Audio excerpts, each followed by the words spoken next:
2009च्या मिरज दंगल प्रकरणामध्ये भाजपचे नेते आणि महसूल मंत्री चंद्रकांत पाटील यांच्यासह 51 जणांवर हा दाखल केलेला खटला शासनाने मागे घेतलाय।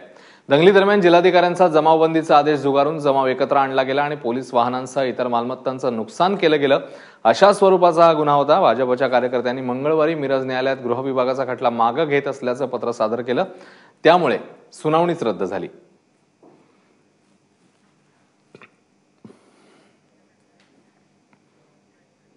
पुन्हा एकदा राहुल कुलकर्णींकडे जाऊया। राहुल, हे सगळं प्रकरण नेमकं काय आणि आता गुन्हा जो आहे तो मागे घेण्यात आलाय? अश्विन, काँग्रेस राष्ट्रवादी सरकारच्या कालावधीमध्ये एक असा निर्णय घेण्यात आला होता की जिथे जिथे राजकीय आंदोलनं झाली, शब्द लक्षात घ्या, राजकीय आंदोलनं झाली आणि जिथे 5 लाखापेक्षा कमी मालमत्तेचं नुकसान झालं, अशा सर्व घटनांचा न्यायालयामध्ये ही घटना प्रलंबित राहतात, फाईलचा होत राहतात प्रकरणं, आणि त्यामुळं जिल्हाधिकारी आणि एसपी या दोघांच्या अध्यक्षतेखाली एक कमिटी स्थापन झालेली आहे आणि या कमिटीने या सगळ्या प्रकरणांचा रिव्ह्यू घ्यायचा आणि जी अनावश्यक प्रकरणं आहेत ती रद्द करायची, असा तो निर्णय होता। तो योग्य निर्णय।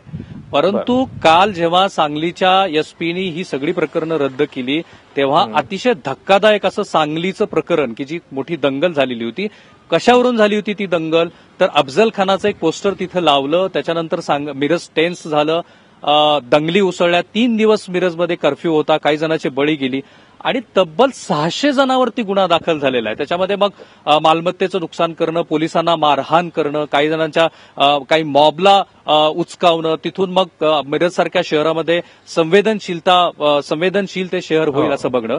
या दंगलीमुळे पश्चिम महाराष्ट्राचा पुरोगामी असलेला जो चेहरा आहे त्या चेहऱ्याला एक मोठा धक्का बसलेला होता। त्यामुळे मिरज प्रकरणामध्ये पहिले आरोपपत्र दाखल झाल्यानंतर सुद्धा राष्ट्रवादी काँग्रेसकडून भाजपाकडून राष्ट्रवादीवरती आरोप झाले होते की ही दंगल जाणीवपूर्वक भडकवण्यात आली आणि या प्रकरणामध्ये परवाच्या दिवशी असा निर्णय झालाय की 600 जणांपैकी, म्हणजे जे 600 जण आरोपी आहेत त्या जणांपैकी फक्त 11 जणांवरचे गुन्हे मागे घेतलेले आहेत। 11 जणांमध्ये कोण आहेत? महाराष्ट्राचे मंत्री चंद्रकांत पाटील, एक आमदार जे शिवसेनेशी निगडीत आहेत, आणि 11च्या 11 मंडळी ही फक्त राजकीय पक्षाशी, तीही भाजप आणि शिवसेनेशी संबंधित असलेली मंडळी आहे। मला असं वाटतं की हे प्रकरण ट्रायल कोर्टामध्ये जाऊन या सगळ्या मंडळीचा दंगल भडकावण्यामध्ये असलेला सहभाग काय आहे हे निश्चित व्हायच्या आधीच सरकारनं पुन्हा एकदा आपल्या मंत्र्याच्या हितासाठी हा निर्णय घेतलेला आहे आणि त्यातून या सगळ्या मंडळींच्या वरचे प्रकरणं मागे घेतलेले आहेत। ही प्रकरणं मागे घेत असताना निरपराध ज्यांना खरंच या प्रकरणामध्ये गोवलं गेलंय असाही पुन्हा आरोप झालेला होता, किंवा जे 600 जण आहेत त्यांना वगळून ज्यांचे राजकीय लागेबांधे आहेत अशाच मंडळींना यातनं वगळण्यात आलेला आहे। अनेक प्रश्न यातून निर्माण होत आहेत। अतिशय चुकीचा पायंडा फडणवीस सरकारनं या निमित्ताने पाडलेला आहे। आता चंद्रकांत दादांनी या मंडळींना या प्रश्नाची उत्तरं द्यायला हवीत। आणखीन एक सांगायला पाहिजे की जेव्हा या मंडळीवरची प्रकरणं मागे घेतली त्यातली ती सगळी चार्ट जर आपण बघितला अश्विन, तर साधारणपणे 51 जणांवरचे गुन्हे मागे घेतलेले आहेत। बहुतेक गुन्हे हे फक्त राजकीय आंदोलनाशी संबंधित आहेत। हा एकमेव असा गुन्हा आहे की जो गुन्हा थेट मिरज दंगलीशी संबंधित आहे आणि त्याच्यामध्ये त्यांनी असं म्हटलंय की आम्ही आरोपींना, म्हणजे कुणाला, चंद्रकांत पाटील, आमदार आणि इतर मंडळींना नोटीस बजावली की तुम्ही झालेलं नुकसान भरून द्या।